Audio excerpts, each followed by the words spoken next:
Bienvenue dans cette vidéo où nous allons voir comment surveiller l'utilisation CPU sur un serveur Linux. Nous allons utiliser le node exporteur pour aller récupérer l'information avec laquelle nous allons travailler. Je me mets donc dans Grafana et je vais pouvoir commencer donc à faire ma requête.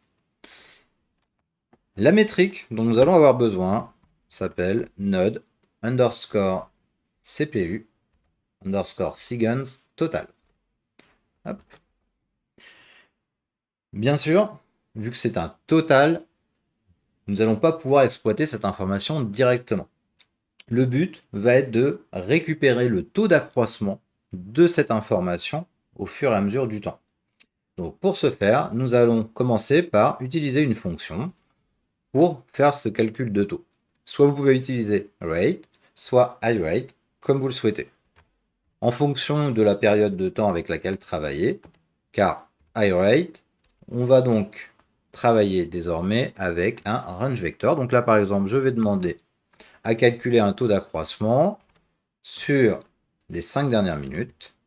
Donc c'est un taux d'accroissement instantané, puisque on utilise les dernières valeurs.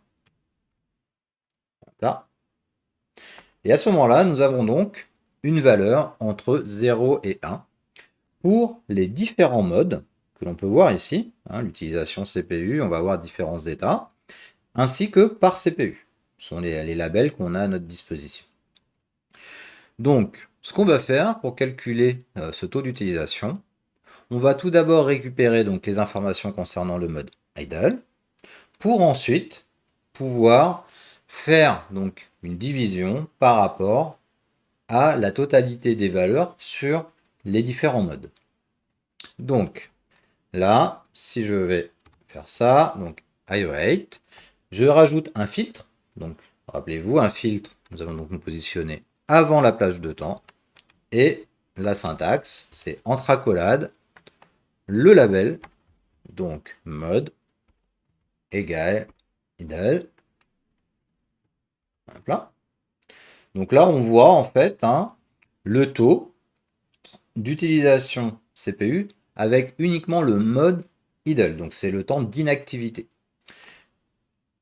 Là. Cette information-là n'est pas suffisante. Le but, ça va être donc de pouvoir faire l'opération pour l'intégralité du coup des CPU. Parce que si on a une instance qui a plusieurs CPU, le but est d'avoir cette information pour l'intégralité du coup des CPU.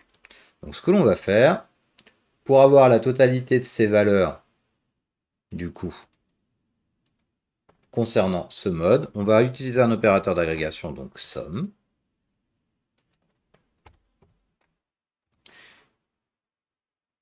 By instance. C'est-à-dire que l'on va du coup faire la somme de toutes les valeurs que l'on a ici pour tous les CPU, parce qu'on va choisir de ne conserver uniquement le label instance. Hop. Donc voilà. Donc là, j'ai l'information de temps d'inactivité pour l'ensemble de mes CPU pour cette instance-là.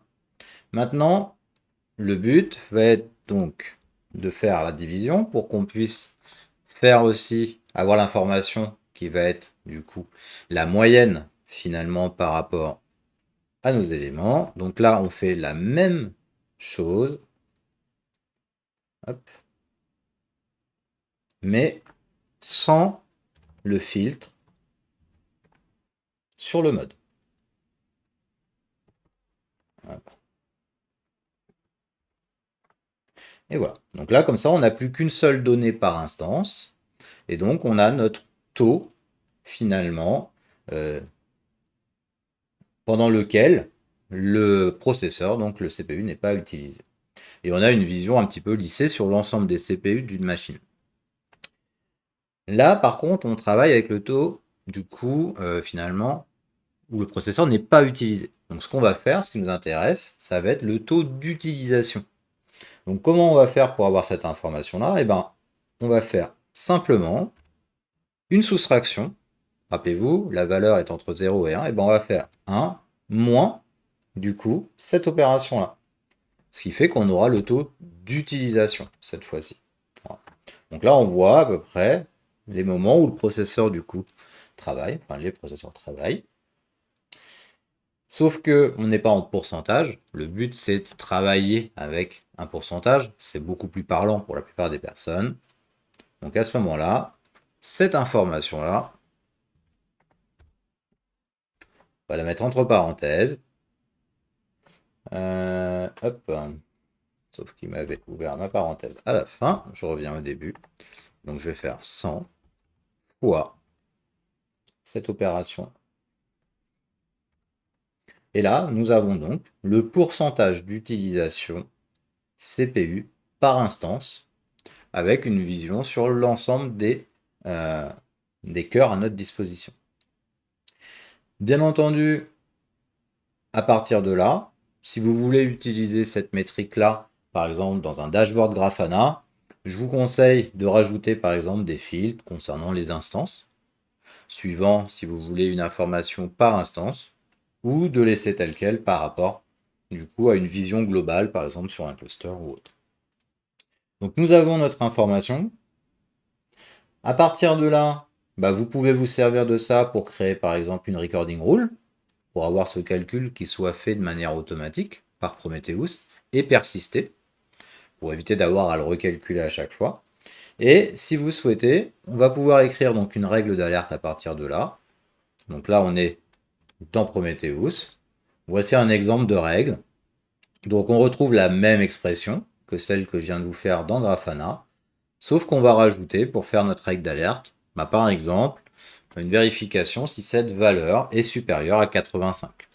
Ça voudrait dire que si notre valeur, donc notre utilisation CPU, est supérieure à 85% pour une instance pendant plus de 10 minutes, à ce moment-là, nous allons lever une alerte qui concernera donc une sévérité qu'on aura indiquée de type warning. On pourra bien entendu décliner cette règle avec le même nom mais une autre sévérité, avec un seuil plus important ou une durée plus importante en fonction de vos besoins. Donc un exemple ensuite d'application de cette règle. Nous voyons ici, voilà, nous sommes dans Prometheus, nous voyons donc notre règle appliquée. Si ici par exemple je clique dessus, on voit que je n'ai aucune information, c'est pour ça que mon alerte était donc OK. Si j'enlève ma comparaison, entrée, on voit qu'on n'a pas d'alerte tout simplement parce que actuellement mon pourcentage d'utilisation est de 5%. Les seuils que vous allez utiliser sont bien entendu à affiner suivant vos besoins, votre infrastructure et ce que vous allez aussi pouvoir faire comme action et la vitesse d'intervention de vos équipes en cas d'alerte. C'est tout pour cette vidéo. Je vous retrouve dans les vidéos suivantes où nous allons pouvoir continuer avec la surveillance d'autres informations importantes sur des serveurs Linux. A tout de suite!